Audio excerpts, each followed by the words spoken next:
Obrigado. Bom dia, gente. Obrigado pelo convite. É muito bom estar aqui.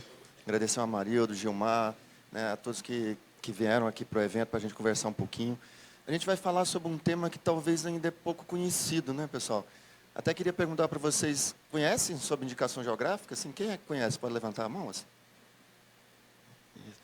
Já degustaram, já comeram, já provaram, já tem alguma indicação geográfica dentro de casa? Opa! Então, é um tema novo, pessoal, mas é um tema muito promissor. E sobre isso que eu queria conversar um pouquinho com vocês. Tá?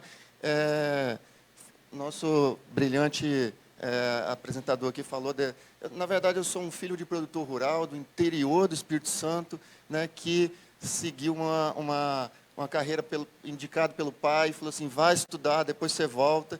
Né, e a gente teve algumas oportunidades de conviver com pessoas e com ferramentas importantes, e dessa experiência que a gente queria trazer aqui um pouquinho para vocês. Deixa eu ver aqui. Está funcionando, gente? Aqui. Bom, nós somos de um instituto sediado no Espírito Santo, se chama Inovates. Com esse trabalho específico de indicação geográfica, a gente atua em vários estados do Brasil, de norte a sul, realmente, né, desde o Amazonas, né, Acre, né, descobri o Acre, está lá, pessoal, tem alguns dinossauros, mas a gente consegue trabalhar com eles. Tive a oportunidade, pessoal, de conviver com açaí de Feijó, farinha de Cruzeiro do Sul, estado, o município mais a oeste do Brasil, né, anoitece às 9 da noite. Então, assim, que Brasil é esse? Que espetáculo que é. Muita oportunidade de estar no Amazonas. A gente trabalhou com alguns projetos lá. Estava até conversando ainda há pouco com uma pessoa. O Pirarucu de Mamirauá, né, em que a gente só consegue chegar lá com um barco ou com um avião, né, trabalhando com produtos, com produtores, né, muita satisfação de atuar aí de norte a sul do Brasil, inclusive em regiões do sul do país também, Rio Grande do Sul, Paraná, com esse tema. E aí, pessoal, eu queria perguntar para vocês, assim, esse tema realmente desconhecido, e a gente queria quebrar um pouco essa coisa de conceito, assim, porque vamos para a prática, né? Indicação geográfica, eu faço uma brincadeira com vocês, até conversei com o pessoal lá em Santa Bárbara também, né, sobre essa questão. Vamos supor que a gente chegue em algum lugar e tenha lá aquela xícara de café que foi mostrada ali na tela. Né? E vamos supor que eu esteja numa feira, né, no exterior, e de repente me encontro ali num estande com uma xícara de café, e a pessoa fala, prova isso aqui. E aí eu vou provar aquele café, né, e realmente é um café bom, né, e eu gostei daquele café. Qual é a outra dúvida que vai parar na tua cabeça naquele momento, pessoal? Adorei o café, gostei, falei, nossa, que café delicioso. E aí, qual é a outra dúvida? Da onde é aquele café? Isso é natural do ser humano, isso é natural do consumidor. Com vontade que eu vou querer entender aquilo ali. Só que detalhe, pessoal, a gente é muito ruim de vender essa questão. Normalmente, mesmo com essa interrogação, mesmo com essa pergunta, eu vou ter tendência a falar só da qualidade daquele produto. E não vou falar da origem dele. E aquele desejo, às vezes, vai ficar frustrado no consumidor. E ali eu perdi uma grande oportunidade de contar a história, de atrair aquele consumidor, de valorizar mais ainda meu produto. Naquele momento, aquele consumidor estava aberto, disposto até a pagar mais por aquilo ali, se ele tivesse sentido, conhecido um pouco daquela história, e nós perdemos essa oportunidade. E para falar em história, então, aquela xícara de café ali, pessoal, tem uma história por trás dela, eu queria mostrar para vocês rapidinho.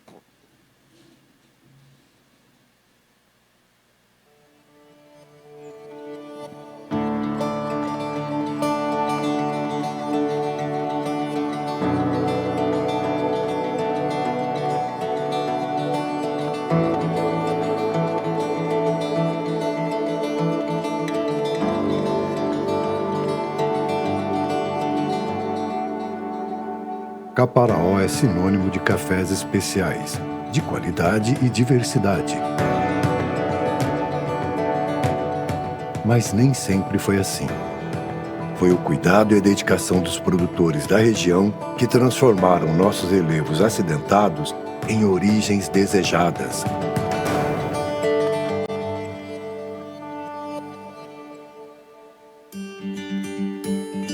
abraçamos a natureza e fomos abençoados por ela. As montanhas sagradas do Parque Nacional do Caparaó, envoltas por lendas e misticismo, são o coração pulsante do território. Inspiram nosso jeito de ser e fazer, influenciam a qualidade de nossos cafés. Lavouras cultivadas em áreas montanhosas, em encostas íngremes, combinadas com as particularidades de cada família produtora e aos inúmeros microclimas de nossa região, deram origem a uma assinatura sensorial única, rica em diversidade.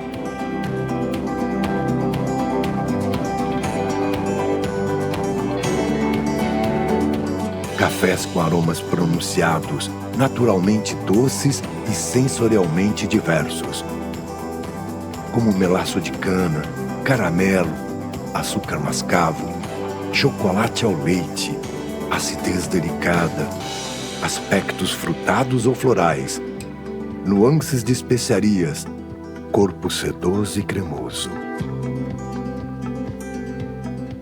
Da combinação entre fatores humanos e os naturais, nasceu nosso terroir, nossa denominação de origem e um verdadeiro patrimônio paisagístico da cultura cafeeira. Em harmonia com a Mata Atlântica e de um manancial de águas límpidas, nossos cafés contam histórias de respeito, perseverança, orgulho e valor. Semeamos trabalho e colhemos união, desenvolvimento e oportunidades. Aqui, cultivamos cafés e amor. Em cada face da montanha, uma nova história, um novo café. Beba um Caparaó.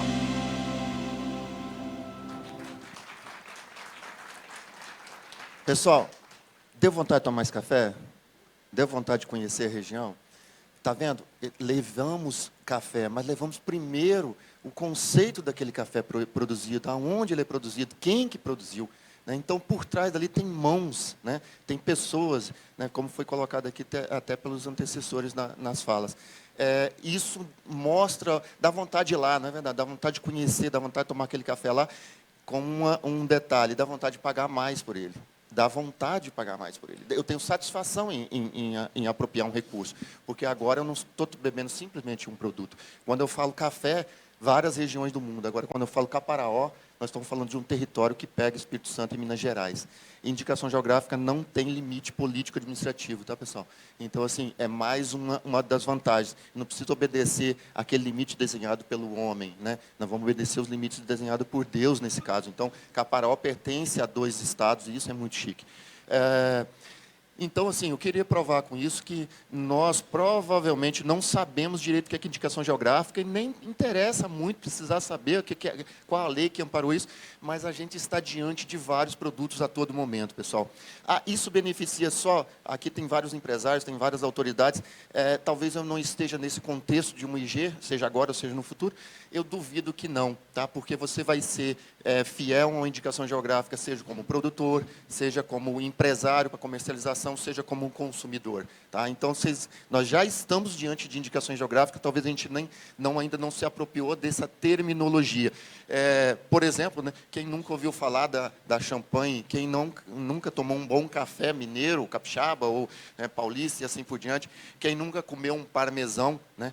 E por que esse tema é tão importante, está sendo tão discutido, mas ainda novo aqui no Brasil, pessoal? Veja ali, a FAO, né, que ligada à ONU, considerou indicações geográficas como a melhor ferramenta de desenvolvimento territorial. Tá? Em cima de experiências, em cima de números. É isso que eu queria conversar um pouco com vocês nesse tempinho que a gente vai ter. Então, assim, tem documentos hoje, né, com experiências a nível global, né, mostrando que é uma ferramenta de maior impacto, né, em todos os setores. Alguns documentos mostrando, inclusive, o poder de agregação de valor em produtos que tenham selos de origem, né, que são as indicações geográficas. E também, indicação geográfica, cada vez mais é pauta de acordo internacional, secretária. Veja, recentemente, né, a União Europeia fez esse acordo internacional com a China, e está escrito ali, ó, a China assinaram um acordo bilateral de reconhecimento mútuo de 100 produtos de indicação geográfica de cada parte. Então, assim, acordo internacional, respeito as tuas indicações geográficas, reconheço no meu país, vou protegê-las e tal, e você reconhece as minhas. Por que isso, pessoal? Porque ali eu estou evitando usurpação, falsificação, né, a autenticidade do consumidor, geração de imposto, valorização das regiões, turismo e uma série de outras coisas que vem na sequência. Pauta de vários acordos, assim também, um dos mais recentes agora, né, a indicação geográfica no acordo Mercosul, né, assinado recente, agora tem coisa de um mês mais ou menos, em que Brasil vai respeitar os produtos da Argentina, né, e assim por diante, dos países do Mercosul, e também uma das pautas mais discutidas dentro do acordo bilateral da União Europeia e Mercosul, né, em que a gente está lá na pauta, né, a proteção de 300 e tantos produtos da União Europeia aqui no Brasil e nos países do Mercosul, e a proteção recíproca de 200 e poucos produtos, né, do Mercosul na União Europeia, né. E esse assunto, né, esse acordo está em tramitação. Mas uma das pautas mais relevantes dentro do acordo, podem ler, né, desde outras proteções, incentivo a exportações e tal, está lá a proteção recíproca. Por que tanto isso, pessoal? Né, vamos fazer esses questionamentos. Né, a pauta do acordo internacional, que até eu troquei ali, né, era o anterior, mas se a gente pegar ali rapidamente, volta para mim, fazendo favor, acho que esse aqui não está voltando aqui. Mais um, por favor, mais um ou dois. Aí, mais um. Esse que eu estava falando do acordo do Mercosul, se vocês olharem aqui, pessoal, nós vamos ter ali algumas bebidas, né, e alguns produtos que vão ser protegidos aqui no Brasil. São produtos que nós ainda temos, inclusive está previsto na lei, mas isso deve cair, a questão do nosso cotidiano de consumir tipo. Quem nunca comeu um parmesão, pessoal? Quem nunca comeu um grana padano? Quem nunca comeu, né, um presunto de Parma? Talvez eu tenha consumido um tipo parmesão, um tipo grana padano. Não é estranho isso, pessoal? Não é estranho? Porque, veja bem, é como se eu estivesse lá no Espírito Santo, na minha terra, né, e pegasse um produto de vocês aqui, produzisse lá e falasse, esse é um tipo, né, Conselheiro Lafayette, né? Não é nunca, né, pessoal? Então, assim, a Sadia lançou um presunto tipo Parma, né? Ué, Parma é uma região, né? Então, assim, temos que respeitar isso daí. Isso não pertence à Sadia, desculpe, né? Pertence aos produtores de lá que tornaram aquela região famosa. Então, é um equívoco, nós ainda permitimos, mas no acordo do Mercosul, esses nomes vão cair, né? E eu vou ter que usar nomes, tipos da região. Vou criar um nome, então, vou criar, mesmo que seja um produto parecido, né? Para a gente não, primeiro, proteger, né, os produtores de lá, que são os que realmente tornaram aquele território conhecido. Segundo, para também informar de forma correta o consumidor, né? E aí, o que é, então, de fato, uma indicação geográfica, pessoal? IG só acontece quando tem esse tripé aqui, ó, tá? Em que produtores, por seu esforço, né, sejam eles os de agora, sejam os de ontem, né, produziram um determinado produto, né, estabeleceram padrões de qualidade naquele produto e tornaram uma região, um lugar, né, um território conhecido. Então, sempre indicação geográfica vai ter o nome do produto e o sobrenome do lugar, né? Os famosos queijos da canastra, né, as cachaças de Salinas, né, panela de barro de Goiabeiras, no meu estado, vinho do Vale dos Vinhedos. Então, assim, indicação geográfica sempre vai ter esse tripé. Olha só, pessoal, não é necessariamente um produto com qualidade. Vocês estão... Tá legal isso, assim, pessoal? Não é necessariamente um produto com qualidade. É preciso que esse produto com qualidade tenha tornado uma região conhecida e o consumidor já busca por esse produto com essa origem. Eu gosto daquele produto daquele lugar. Então, isso é indicação geográfica. IG não se cria, tá? IG se reconhece. Então, é preciso que a indicação geográfica já exista, né, para ser feito um processo de proteção. E outra, por ser reconhecimento, ela não tem prazo de validade. Uma marca eu tenho que renovar, uma patente cai, a IG é eterna, tá? Enquanto se produzir, enquanto tiver produtor, ela é eterna. É um título, é um reconhecimento, é um legado, né? E aí, conceito de IG. IG protege, em primeiro lugar, nasceu por proteção. garante origem, é a única ferramenta, né, que pode garantir a origem de forma oficial. Tá? Assim, esse produto, eu dou a certeza para você que ele é produzido lá naquele lugar, com aquele padrão de qualidade. Facilita acesso ao mercado, porque torna esse produto reconhecido, né?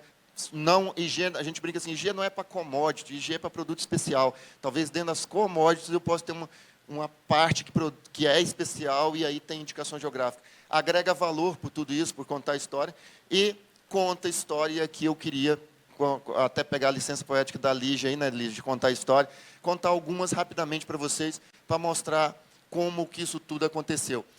Alguns já ouviram essa história, né, em algumas conversas nossas, mas eu trago de novo aqui para esse ambiente do fórum, uma das histórias mais lindas de indicação geográfica, talvez a IG mais antiga que se conheça no mundo, né, é a IG da indicação geográfica dos vinhos do Porto, em Portugal. E é uma história linda, né, secretária? Assim, uma história maravilhosa, uma história que fez o conceito de IG nascer por necessidade. Olha que bacana. Né? Então, a história conta, né, que Portugal, parceiro comercial da Inglaterra, né, tinha lá o acordo dos panos e dos vinhos, né, em que Portugal tinha preferência na compra dos tecidos da Inglaterra, e a Inglaterra tinha preferência na compra das bebidas, né, de Portugal.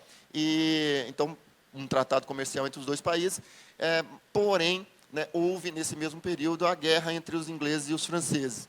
Né, e a gente até coloca assim, né, inglês bebe bastante, né, isso é fato, eles se consideram, assim, tem esse título mesmo, né, os pubs e tal. Então, são bons bebedores, bons consumidores de bebidas alcoólicas.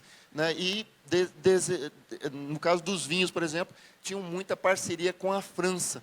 Porém, houve a guerra entre os franceses e os ingleses, né, nessa época. E, poxa, consumo, e realmente demandava muitos vinhos. Os vinhos Bordeaux, por exemplo, o maior canal de escoamento dele era para a Inglaterra. Mas aí, em guerra, então, poxa, por que eu vou continuar comprando, né, se eu estou agora brigado ali com o meu país parceiro?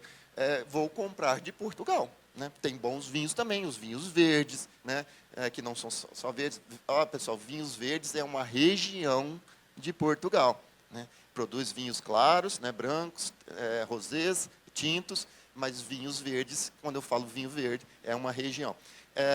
Então, tinha vários vinhos e eles tinham um que eles adoravam, que é o vinho do Porto, um vinho com teor alcoólico maior, né, um adocicado melhor, um vinho para ser tomado antes e depois das refeições.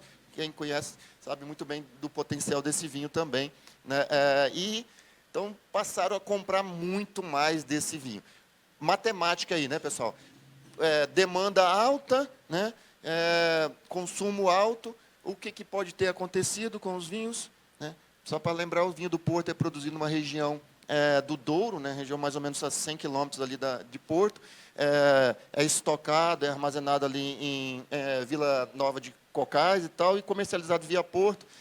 E o que pode ter acontecido? Houve falsificação de vinhos para venderem para os ingleses. Né? Então, os vinhos passaram a ser falsificados naquela região e vendidos como se fosse o autêntico de vinho do Porto. Isso veio à tona, e aí a Inglaterra chegou a ameaçar o acordo internacional, um acordo entre eles, devido a essas falsificações. E aí, pessoal, quem levantou a bandeira disso tudo? Os produtores, que não tinham nada a ver com essa história de falsificação, falaram assim, peraí, nós estamos sendo prejudicados, nós podemos perder um bom mercado, estamos com má fama, e a gente queria se proteger. E aí, né, Marquês de Pombal fez uma estratégia muito legal, que dali veio o conceito de indicação geográfica, inclusive. Primeira questão, ele falou assim, então tá, vamos colocar uma regra nessa situação. Vamos primeiro demarcar. Então, vamos fazer assim, o vinho do Porto é produzido aqui, só pode ser produzido aqui. E nesse tempo, né, sem GPS, ele colocou os marcos pombalinos, pedras numeradas, em que cada curva mais acentuada daquela região, ele foi colocando uma pedra. São 364 pedras, se eu não me engano, que estabeleceu a região do Douro para a produção do vinho do Porto. Então, primeira questão, delimitou, só vai poder sair daqui. Segunda questão, estabelecer um sistema de controle, né, em cima dos produtores e de quem vende, né, para que, se eu produzisse X, só fosse comercializado também X por ali. E, então, se criou a primeira indicação geográfica, a primeira denominação de origem que se tem notícia, né, uma das primeiras, foi, olha a data, pessoal, em 1756. Né? Desde 1710 começou a se trabalhar esse momento, e em 1756 foi estabelecida a DOC Douro, né? Onde somente ali se pode produzir o vinho do Porto, esse vinho licoroso. Para quem conhece Portugal, tem o vinho do lado ali, também um vinho igual ao vinho do Porto, tentando lembrar o nome agora rapidamente, porém não pode ser chamado de vinho do Porto, exatamente pela sua região produtora. Né? E aí, um dos casos também famosos, né, no mundo, talvez um dos casos de maior usurpação no mundo, né, usurpação em definitivo, vamos falar assim, por maldade ou não. Né, e se vocês até já contei essa história pessoal minha aqui para alguns, né, se vocês me permitirem até ser meio metido agora, meu pai é um fazendeiro lá no interior de Colatina, aí tem uma fazenda e a gente tinha essa boa mania de, no final do ano, né, ele comprar pelo menos duas. Né, você conhece essa situação nossa lá. Comprar duas champanhe e a gente estourar ali no final do ano. Né, então, assim, né, gastávamos ali uma boa parte daquele capital imenso que ele tinha. E isso, eu criança ainda, a gente conviveu com isso por anos e anos. Depois eu descobri algumas verdades. Meu pai não era, né, fazendeiro, era um pequeno produtor rural, e a gente bebia, na verdade, uma cidra Cerezer, né, 2 por R$15, me atualizaram o preço recentemente, né, até já vinha, aquela lá pelo menos já vinha com um comprimido de Neosaldina do lado, porque ia dar dor de cabeça certamente, né, e assim, então essas verdades vieram à tona para mim, né, mas é um hábito, né, pessoal, talvez de muitos, que chamam qualquer espumante de champanhe. Né, e a partir de hoje eu queria estabelecer isso com vocês, foi assim que me ensinaram. Eu aprendi de uma maneira mais bruta, tá, porque quando eu estive lá, né, na primeira vez nessa região, lá para fazer visita, conhecer o território, os franceses extremamente educados, né, pessoal? E aí eu falei, agora eu vou tomar a legítima espumante de champanhe. E um francês lá me meteu um dedo na cara assim de uma vez e falou assim, não, aqui você vai tomar champanhe, não é espumante. Né? Champanhe é uma região, né, pessoal? Então é um nome de um lugar, né, que estendeu até além da fronteira territorial de Champagne, pega a Ardeny também. Então, assim, e lá se produz um espumante. Mas eles não querem chamar de espumante, porque espumante se produz no mundo inteiro. Temos famosas, né? Recentemente, nos 2 últimos concursos, um pré-pandemia, um pós-pandemia, as premiadas em França foram brasileiras, né? Lá da Casa Valduga, como a melhor espumante do mundo. Porém, não chega nem a metade do preço da mais barata champanhe, né? Espumante de champanhe. Isso porque eles levam história, levam conceito, levam... Bom, essa história linda aqui, né, de 2 monges, né, que criaram, que fazendo vinhos ali, tentaram, os vinhos naquela região, eles tinham a mania, né, de fermentar, de criar bolhas, e eles tentavam ali, só que ficavam bons, mas eles tentavam domesticar, as garrafas explodiam, até que eles conseguiram criar um método, né, para poder ali segurar aquela bebida dentro daquela garrafa e criaram, então, espumante. Né? Olha que bacana, pessoal, o método champenoise, que é o método criado aí por Dom Perignon e Dom Ruinart, pode ser usado em qualquer região do mundo. Eu produzo um espumante pelo método champenoise, mas chamar de champanhe somente as espumantes daquela região. Então, assim, no mínimo, se eu chamar um espumante de champanhe e não for de lá, no mínimo é uma gafe. Né? Num segundo momento pode ser um crime. Tá? Então, assim aconteceu, não só para espumante, né? Esse nome pertence àqueles produtores, então não só para o produto espumante. Assim aconteceu com esse famoso estilista, Yves Saint Laurent, né, que ele resolveu lançar um perfume e colocou o nome de champanhe nesse perfume. Né? E a corte de Paris, né, imediatamente proibiu o uso do nome champanhe para a marca de perfume. Olha que interessante, com fundamento no aproveitamento parasitário. Olha que interessante, quer dizer, eu estou usando da fama de alguém para a minha fama. Mas ele é muito famoso, talvez ele seja o mais famoso do mundo. Não interessa, nesse caso ele está usando da fama de alguém, né, e o nome não pertence a ele. E mesmo depois de ele ter lançado uma campanha milionária, né, com artistas de Hollywood, ele teve que retirar do mercado, né, e substituir o nome, e o que era assim passou a ser um outro nome, né, o Ivresse, alguma coisa assim, Ivresse. e teve que retirar o produto do mercado exatamente por estar cometendo um crime nessa situação. Aconteceu aqui no Brasil também, tá, pessoal? Para quem é mais antigo, né, como a gente não quer denunciar a idade, eu sei dessa história, eu li sobre essa história, então não convivi com essa história. Mas, assim, quem não lembra do Guaraná, né, champanhe da Antártica, né? Era assim, me dá um Guaraná champanhe. Né? Era muito comum assim, tá ali alguns cartazes, olha, o champanhe, o nome, né, em letras garrafais ali, né? Guaraná champanhe da Antártica, né? E aí tá os cartazes. Era assim que ele estava no gargalinho ali da garrafa, né? Talvez alguns lembram assim. Não é recente essa história, tá, pessoal? E após, né, a lei brasileira, não se pode usar nenhuma menção a champanhe. Por que colocaram aquilo? Porque ele tinha borbulhas, né, a cor mais ou menos parecida, então vamos pegar uma caroninha aqui e tal. E aí, né, teve que se retirar tudo, não pode fazer nenhuma menção ao nome champanhe, exatamente por conta de tudo que a gente falou agora. E aí, a própria Ambev, ela fez uma outra campanha, né, foi mais ou menos ali durante as Olimpíadas, né, e que o Rio de Janeiro estava permeado desses cartazes, aí fazendo aquilo que é uma tendência, tá, pessoal? Em alguns momentos, de forma equivocada, né, de levar origem. Né? Então, olha só, de Maués aí tinha para Ipanema, para Botafogo, para o Rock in Rio, e tinha vários cartazes desses. Maués é uma cidade no interior do Amazonas, onde se tem uma indicação geográfica de Guaraná. Tá? E é um Guaraná que tem algumas propriedades, né, comprovadamente, né, de mais teor de cafeína e assim por diante. Inclusive, tem um índice de longevidade muito grande lá, está sendo estudado. E a Ambev tem uma fábrica lá em Maués. E boa parte dos Guaranás que a gente toma pode ter certeza que vem de lá. Tá? Só que aqui ainda está fazendo de forma equivocada, porque ela não pode usar esse nome. Me ajude aí, volta para mim, fazendo favor. Eu cliquei sem querer de novo. Mais uma. Não pode usar esse nome Maués sem a autorização dos produtores, porque é deles a indicação geográfica. Então, desde que eu consiga garantir para quem vai beber o Guaraná de que realmente é de lá, então eu preciso seguir ali com os controles e tal. Quer dizer, eu tenho que comprar o Guaraná dos produtores autorizados, a associação tem que verificar se eu estou realmente usando só aquilo e assim por diante, para garantir para nós, né, a proteção desse patrimônio e também a autenticidade desse produto. Rapidamente, já tem jurisprudência anterior à nossa lei, eu vou falar sobre a nossa lei rapidamente, mas em 1963, né, o TRF, julgou improcedente, inadmissível o registro da palavra Borgonha, né, por se tratar de imitação à vinícola francesa Bourgogne.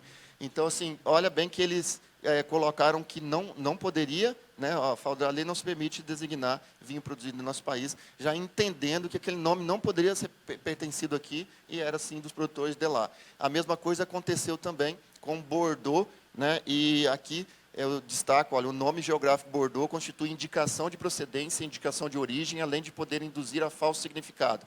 E citaram até, pessoal, olha, vez aí evidente a intenção de aproveitamento do sucesso alheio, uma espécie de carona, ou seja, aproveitamento parasitário, inclusive citando o que foi feito lá na Corte de Paris, em relação a alguém que tentou registrar o nome Bordeaux, mesmo que não era para vinho, tá? Nesse caso.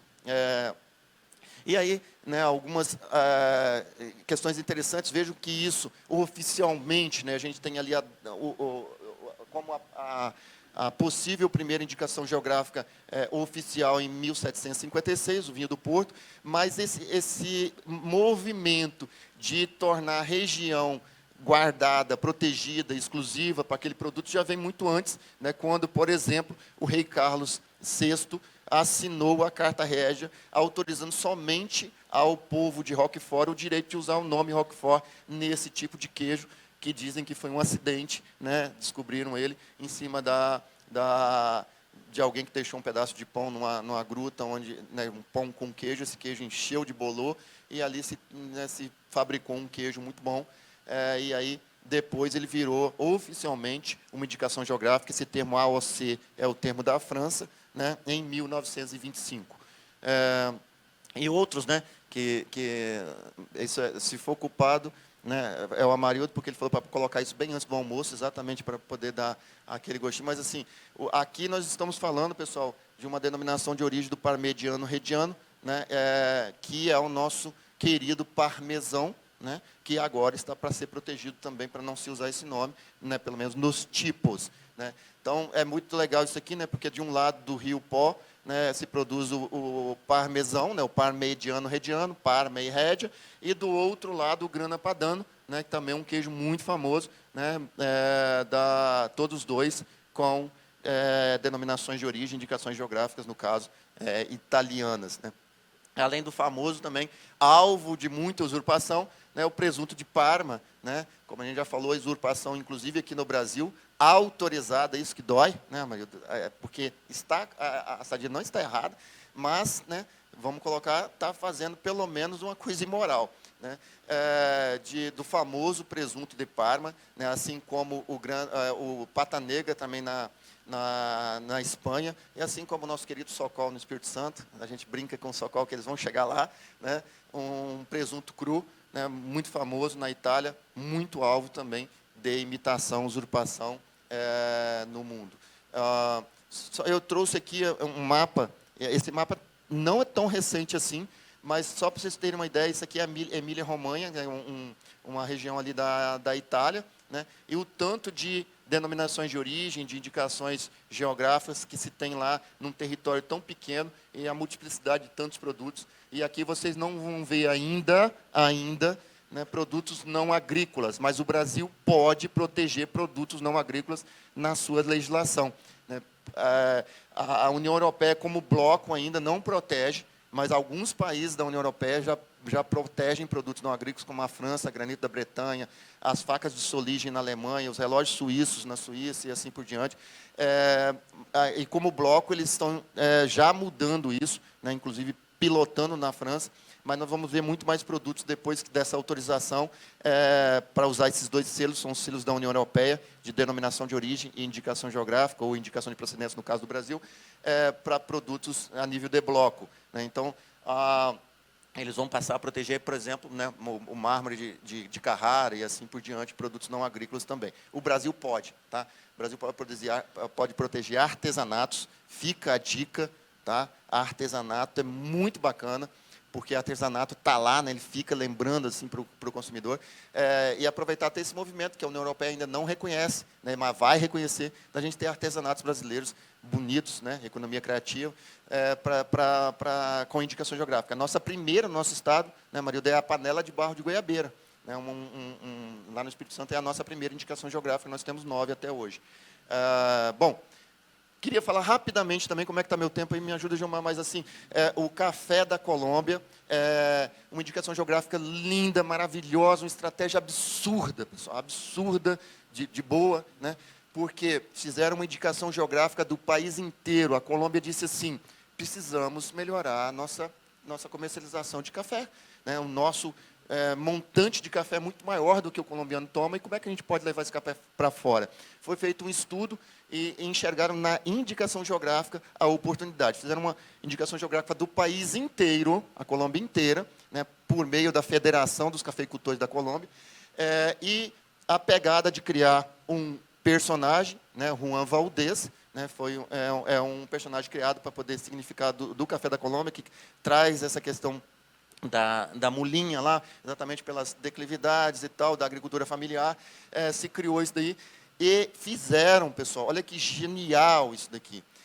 O mercado de cafés commodity ainda é dominado pelos blends. Então, o que é isso? Eu vou blendar um café para atender o gosto do italiano, eu vou blendar um café para atender o gosto do americano, só para ver umas diferenças.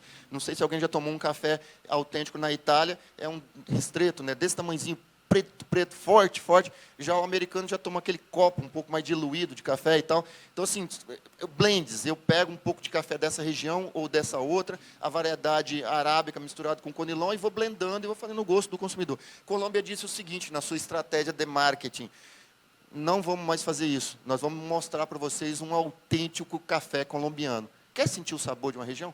Tome o café colombiano, 100% colombiano, inclusive era um slogan deles. E quebraram, pessoal, boa parte dessa estratégia de blend no mundo. E hoje o café da Colômbia ainda é o mais valorizado do mundo, né? Então, assim, por trás do que eles estão vendendo, né? História. E olha que legal, depois de um tempo, passaram a fazer indicações geográficas, dentro dessa maior indicação geográfica, né? De regiões, ó, Cauca, Narino, Huila, Santander, né? Sierra Nevada. Quer dizer, depois de ter todo o país, agora experimente dessa região, experimente dessa região. Então, mais um ciclo, né, importante da Colômbia, né, na sua forma de mostrar o produto e de valorizar os produtores. E aí, olha lá aquela questão né, do café 100% colombiano. E só para vocês terem uma ideia, né, algumas datas aqui. Em 1984, que eles lançaram, por exemplo, o selo do Juan Valdez, que é o selo da indicação geográfica, mas toda uma organização histórica fantástica dessa história, também uma das mais lindas que eu conheço aqui em termos de valorização de região. E eu trago também esse bom exemplo aqui, pessoal, dessa região do México, né, que muito, né, se confunde também região com produto, que é a região de Tequila, no México. Quem já tomou tequila, pessoal? Né? Opa, né? Muito bom, né? Mas, detalhe, genuinamente, vocês tomaram um aguardente, né? Um destilado de agave azul, né? Como se fosse uma cachaça. Tequila, necessariamente, não é o produto, é como se fosse champanhe. O produto é um destilado, um aguardente de agave azul, que é essa planta aqui, né? Tequila é um distrito, né, de Jalisco, né, que é muito famoso pela sua produção, que essa produção depois se estendeu para fora daquilo ali, mas era a bebida de tequila, né, e ali a região característica mais próxima, e se estabeleceu, então, olha que coisa mais linda, né, 5 municípios, né, Jalisco, tal, que produzem, são só os municípios autorizados a produzir a tequila, a original, a aguardente, né, de agave azul. Então, tequila, na verdade, é um lugar também. Tá? Só que a fama se estendeu e ele ultrapassa os limites político-administrativos desse município, né, com essa fama linda, né, dessa bebida legal. Então, ali está a região que se produz hoje, autorizada a usar o nome tequila, né, pelo mundo afora. Eu trago também esse exemplo, pessoal, rapidamente. Eu tive uma oportunidade de ir nessa região em plena ascensão da indicação geográfica, eu vi histórias maravilhosas. A região de Spelette, na França, né, onde se produz uma pimenta. Uma pimenta. Com detalhe, Amarildo, olha que legal isso aqui. Essa pimenta, ela não era mais considerada como um padrão de comercialização. Ela estava apenas guardada nos quintais das casas e principalmente pelo valor que as mulheres davam na hora de temperar os pratos e também nas tradições daquela região, esse produto não se perdeu. Então, a pimenta muito característica daquela região, preservada, então, por um grupo de mulheres, né, e que uma região pobre da França, né, pobre mesmo, e que teve esses números em função, depois do registro da indicação geográfica. Eu tenho dados aqui oficiais do INAO, que é o Instituto Nacional de Indicação Geográfica da França, que trata só das indicações geográficas.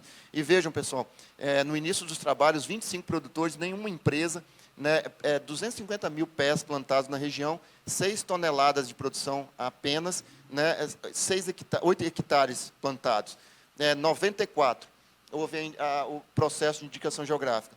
Em 2015, de 25, 180, de nenhuma empresa para 14, de pés plantados, olha só, né?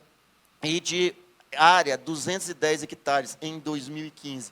Em um tempo muito curto, uma ascensão, uma prosperidade na região, e aí com detalhe, quem agora voltou a produzir são os homens, né? Então, depois que as mulheres preservaram, na hora que viu que deu dinheiro, os homens pularam para dentro.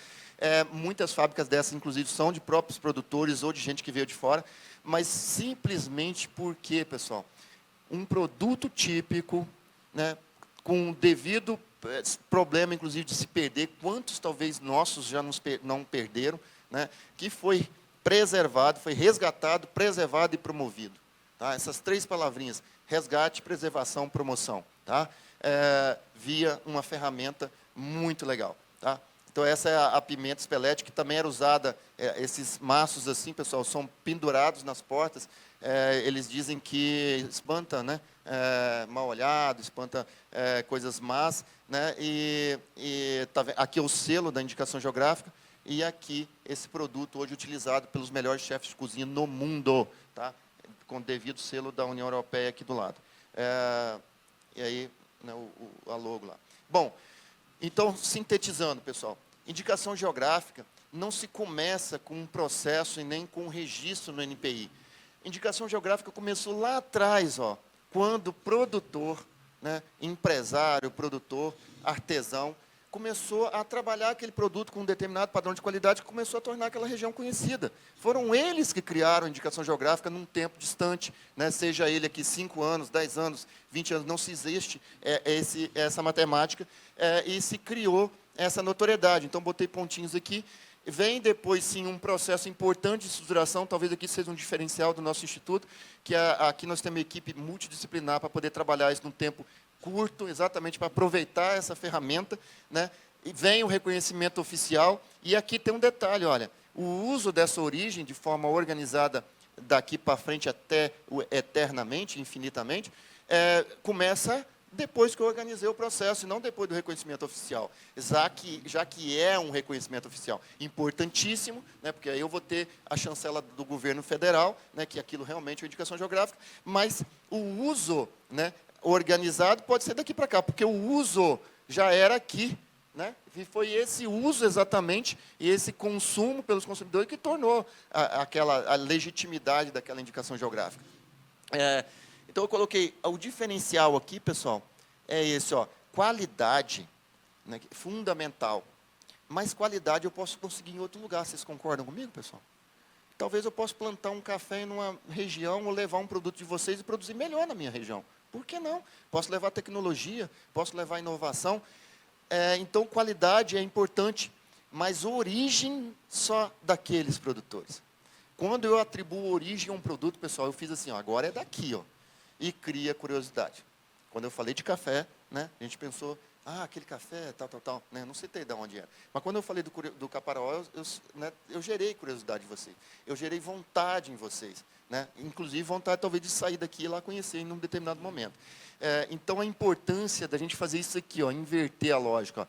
Ó, origem e depois qualidade. Aquele vídeo que nós fizemos, nós falamos de origem primeiro, acho que vocês perceberam isso. Eu quis mostrar para vocês primeiro o que era a região, quem eram os produtores, para vocês quebrar aquele paradigma, vocês amaciar o coração, e aí vem todo aquele sabor, toda aquela delicadeza, todo aquele aspecto de qualidade e tal. Bom, e como eu falei para vocês lá no início, olha como isso gerou valor a um produto. Olha só, pessoal, o Caparaó aqui que vocês viram no vídeo, olha só, né, depois dessa questão de promoção, proteção e promoção, que eu falei com vocês das IGs, olha aqui, ó, meio quilo, né, sendo vendido aqui a R$ 149,00, né, meio quilo, quer dizer, R$ 300,00 1 quilo de café. Né? Então, gerou realmente a agregação de valor. Mas ainda não gerou proteção, porque isso aqui é um crime, pessoal. Me ajude aí de novo, que eu baguncei o negócio outra vez. Aqui. Esse aqui ainda é um crime porque a empresa, talvez não de forma consciente, está usando sem a devida autorização dos produtores esse nome geográfico. Como eu falei para vocês lá, pessoal, isso é uma tendência, como a Ambev está fazendo com a Antártica está fazendo com o Guaraná, vai ser, isso é um diferencial que a empresa vai colocar no mercado. Olha, esse produto não é o mesmo, esse aqui tem história por trás. Então, isso é tendência de mercado.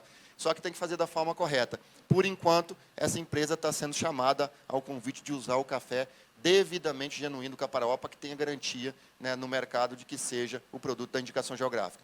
Falando em números, rapidamente, para fechar aqui, pelo meu tempo, a União Europeia, né, talvez a gente falou de números, vocês ficaram com essa dúvida, quantas tem no Brasil, quantas tem na União Europeia? Como bloco, pessoal, a União Europeia tem mais de 3.500 indicações geográficas. Apenas de produtos agrícolas como bloco. Se a gente somar as IGs dos países, vai dar muito mais do que isso, né? Porque alguns países já estão reconhecendo produtos não agrícolas e outros produtos que não entraram no rol da comunidade europeia. Mas, então, a nível de bloco, mais de 3.500 produtos com indicação geográfica. É importante citar isso aqui, eu falei de alguns, né? Falei de IG, falei de IP, de DO. Isso é terminologia. No Brasil, pessoal, A gente tem indicações de procedência, como espécies de G, né, são duas. Indicações de procedência é assim que a gente vai ver nos rótulos, nos produtos, ou denominações de origem. Rapidamente, a diferença entre uma e outra. IP é quando aquele território está muito famoso pela produção daquele produto, a gente consegue confirmar isso. DO é quando pode até ter essa notoriedade, mas quando tem algum vínculo com o meio geográfico comprovado por estudo científico. Então, por exemplo, o produto tem uma peculiaridade aqui que se deve a esse território, um fator de clima, solo, relevo e aspectos naturais e humanos. Então, terminologias, tá? Assim também aqui os selos brasileiros, importante destacar isso, o Brasil recentemente criou, da mesma forma que a União Europeia, selos brasileiros de IG. As IGs reconhecidas têm a autorização de usar esses selos, né, como denominação de origem, como indicação de procedência, exatamente porque é inevitável que nós tenhamos mais indicações geográficas no país e com um número, imagine lá na União Europeia, 3.500, como é que eu sei que é uma indicação geográfica? Então, eles lá na União Europeia, eles usam esses selos aqui, ó, e o Brasil recentemente criou aqueles anteriores que eu mostrei para vocês. Então, quando vocês virem um produto com esse signo aqui, é uma denominação de origem, no caso eles lá usam DOP, denominação de origem protegida, né? E quando vocês virem um signo desse daqui, é uma indicação geográfica protegida, no caso do Brasil, uma indicação de procedência. Tá? Em algumas situações vocês vão ver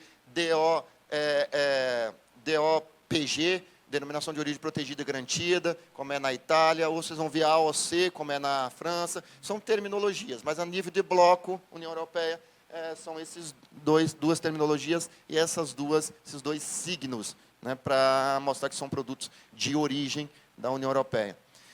O Brasil, pessoal, tem hoje apenas 102 indicações geográficas. Né?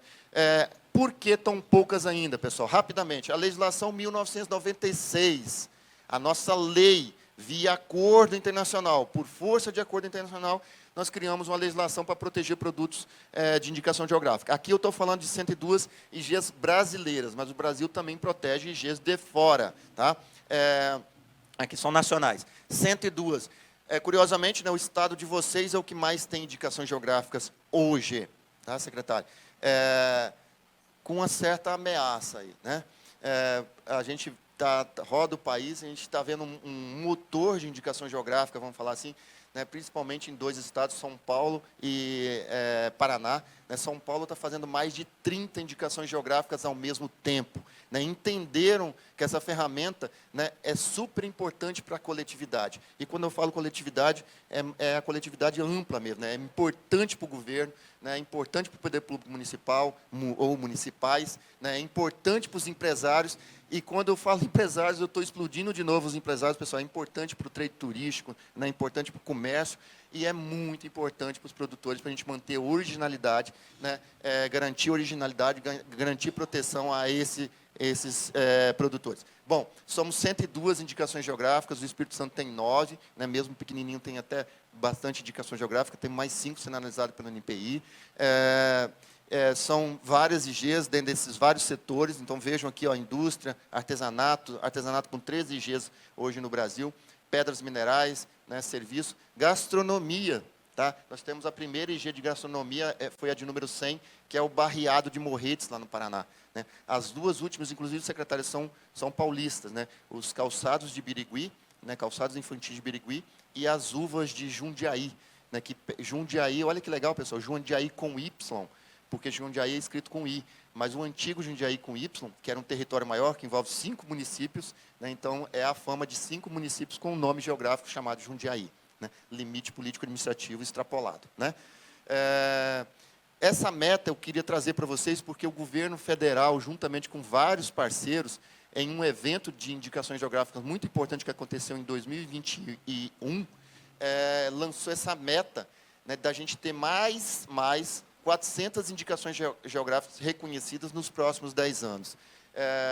E olha quem está envolvido aqui todo, o Sebrae Nacional, o Ministério da Economia, olha que legal, o Ministério da Economia, gente, Ministério das Relações Exteriores, que é o Itamaraty, pauta de acordo internacional, né, pauta de exportação, a Apex, como braço aqui também, Ministério da Agricultura e NPI, e olha que detalhe importante, Comissão da União Europeia.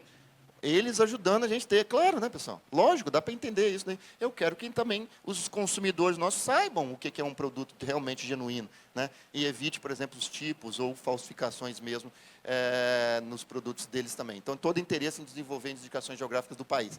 Tá, estabeleceram 450 novas indicações geográficas nos próximos 10 anos. Só para falar para vocês, a lei é 1996. Olha os números, pessoal. Lei 1996. Primeira IG nossa, 2002. Vinho do Vale dos Vinhedos, nossa primeira indicação geográfica, 2002. 2023, 21 anos, não é isso, pessoal? Da primeira indicação geográfica. Somos muito novo ainda. Leia-se, né? 1756, Portugal, vinho do Porto. Então, assim, se nós pegarmos em 20 anos, nós temos 102, secretária, para a gente ter mais 450 em 10 anos é ousado, não é verdade? É uma meta ousada, eu diria que é bem ousada. Aí eu brinco com os números de novo. Se a gente voltar a se reunir aqui no fórum de 2033, né, Amarildo? E a gente falar assim, ó, batemos essa meta, pessoal. Temos mais hoje, temos então 500 e poucas IGs aqui, porque batemos a meta de 450 daqui a 10 anos. E daqui, então, em 2033, pessoal, nós teríamos a metade que a França tem hoje, num território 6,4 vezes menor do que o do Brasil. Quer dizer, uma França que cabe dentro de Minas Gerais. Né? E ela tem cerca de 1.000 produtos com indicação geográfica. Então, assim, é inevitável, pessoal. Querendo ou não, apoiando ou não, né, nós vamos ter mais indicações geográficas no Brasil. Agora, podemos ser mais eficientes, porque não tem erro. É uma matemática que não tem erro em relação ao desenvolvimento desses projetos pelo Brasil. Bom, rapidamente, pessoal. IG ataca muito turismo, então, assim, leia-se o vinho do Vale dos Vinhedos, né, em que nós temos lá a rede turística fortíssima, né, por exemplo, um hotel, né, que é um spa de vinhos, por exemplo, que, né, as terras no Rio Grande do Sul chegaram a valorização de 2.500%, né, a ponto de gerar problemas de especulação imobiliária. Valorização do produtor, eu queria trazer o exemplo aqui do queijo da canastra, né? O seu Mário, por exemplo, é um pequeno produtor ali, mas está lá com a casinha reformada, carro na garagem, é um produto que valorizou muito. Um fusquinha, mais lindo o fusquinha dele, né? Maravilhoso, o produto vendido com valor agregado. O café do Caparaó, pessoal, que um daqueles produtores que apareceu ali, hoje vende o café dele dentro da propriedade a R$210 o quilo, tá, dentro da propriedade, um pequeno produtor, né, muito pequeno, né, Afonso Lacerda, para quem quiser conhecer e ir lá. Qualidade do produto, aí eu trouxe aqui a farinha do Arini, pessoal. Essa farinha do Arini é produzida no Amazonas. Esse produto pode ser sorteado depois para vocês. Essa daqui veio lá do Amazonas, só tem como chegar lá nessa região de barco ou de avião, né? E aqui nós temos um produtor rural, né, que produz um produto de qualidade, uma farinha muito conhecida, porém muito falsificada, né? Essa é a genuína, muito gostosa, hoje apreciada por chefes de cozinha como Alex Atala, a Casa do Porco, o Juarez Rueda. E se você pegar aqui nesse QR Code, você vai ver qual foi o produtor no interior do interior do Amazonas, numa cidade chamada Uarini, produziu essa farinha e hoje ela está em alguns restaurantes, mas não está sendo vendida a farinha do Arini, sabe, pessoal? Está sendo vendida a história da farinha do Arini, produzida por determinados produtores. Quando eu vou, por exemplo, comer um prato, um tabaqui de banda, alguma coisa assim, eu tenho conhecimento daquela farinha. Isso, quem comprou essa ideia foi um empresário. Está vendo como que isso vai aí na cadeia produtiva? Rapidamente, pessoal. Acesso a mercados, né? A história do café do Cerrado Mineiro, né? Que fez a indicação geográfica para acessar mercados especiais, mais de 95% do café vendido para exportação. Sucessão familiar, eu trago o caso do Socol de Venda Nova do Imigrante, em que as 9 empresas hoje, eram 2 no início da indicação geográfica, 2 que faziam de forma comercial, outros faziam só de forma amadora, hoje são 9, todas as 9 estão sendo administradas pelos filhos. Tá? Então, assim, IG traz inovação, né? Então eu tenho que ter rede social, eu tenho que fazer comunicação e tal. Isso é prato cheio, né? Brincando aqui, para jovens. Então houve sucessão familiar em toda a secretária, em todas as empresas do Socorro de Venda Nova do Imigrante. Um produto que em 2013 valia, né, Lígia, R$27, R$25, e hoje é vendido nas propriedades a 140, 150, no aeroporto de Vitória, né, R$210 o quilo. Produto versus consumidor, né? Quer dizer, a aproximação do produtor e do consumidor. Eu trouxe aqui para vocês um Guaraná de Maués. Esse Guaraná produzido também num local muito remoto do Brasil, né, mas que está em alguns mercados já, direto do produtor para o consumidor, né? Ele tem um CD em São Paulo que distribui para alguns lugares do Brasil. Um pequeno produtor, pessoal. E esse Guaraná já está encapsulado, olha que legal, tá? Está sendo vendido para mulheres, para academias, até na questão cosmética, porque ele tem combate radicais livres e uma série de outras questões. Então, assim, olha a aproximação da cadeia produtiva.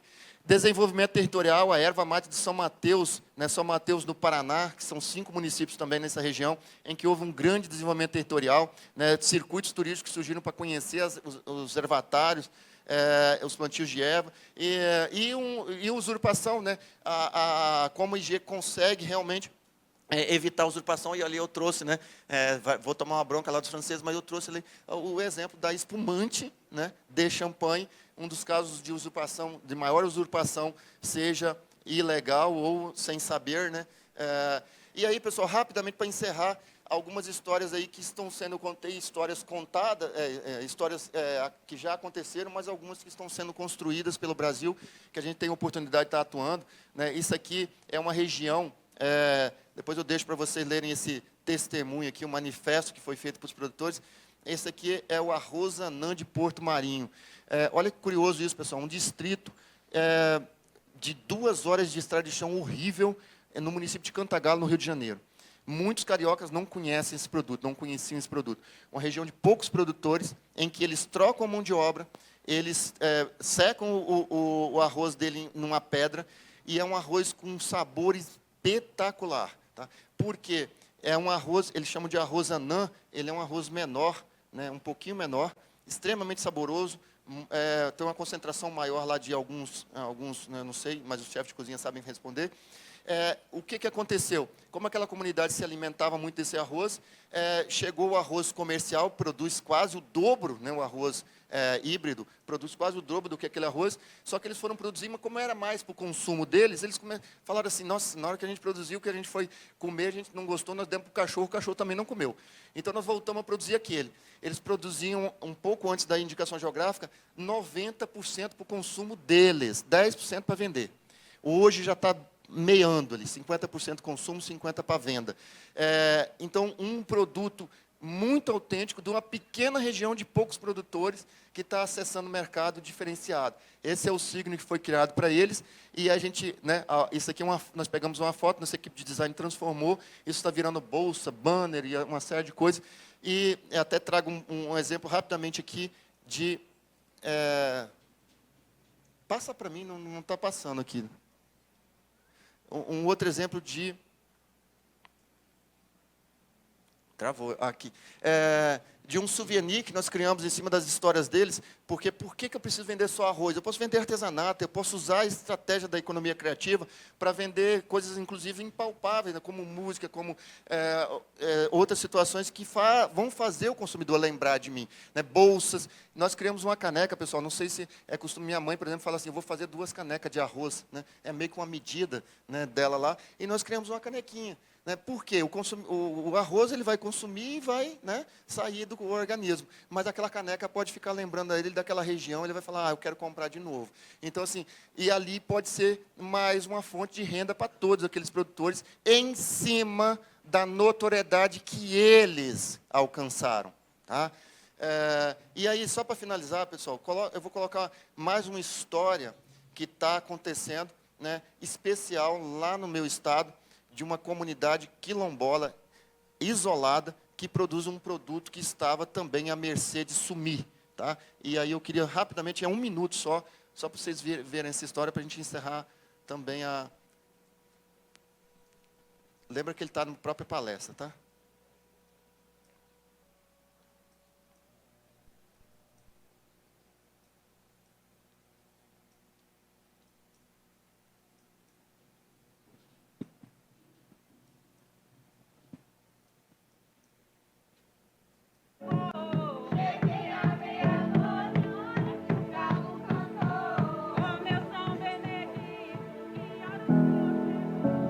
O mundo É feito de histórias que podem ser divididas em vários gêneros.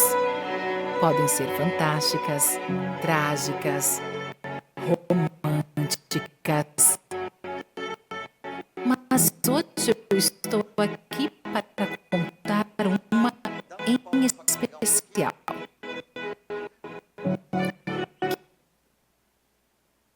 Aí tenta colocar lá. Que demonstra Volta um pouquinho para mim, faz favor. Volta só um pouquinho que eu acho que aí ele pega... Aí, vai lá. Tenta... Desculpa aí, pessoal, talvez...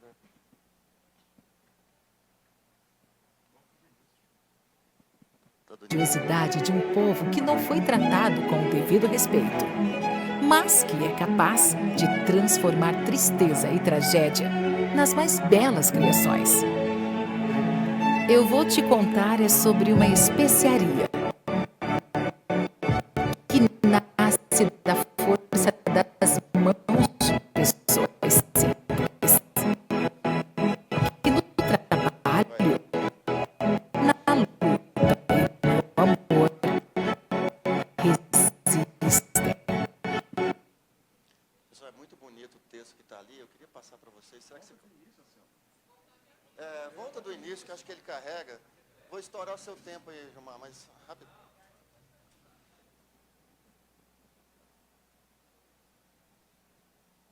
Assim?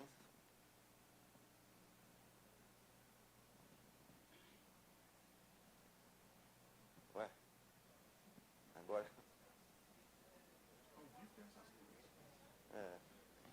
Bom, não, parece que está... Daqui a pouco ele carregado, de repente a gente passa ele no final.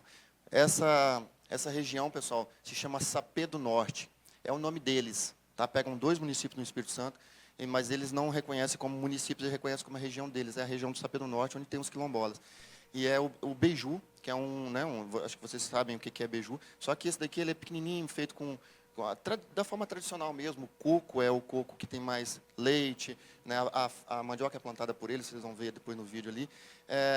Mas mais do que isso, pessoal, era um produto que estava quase sumindo, porque a competição com os demais era para eles produzirem aquele, não estava sendo viável.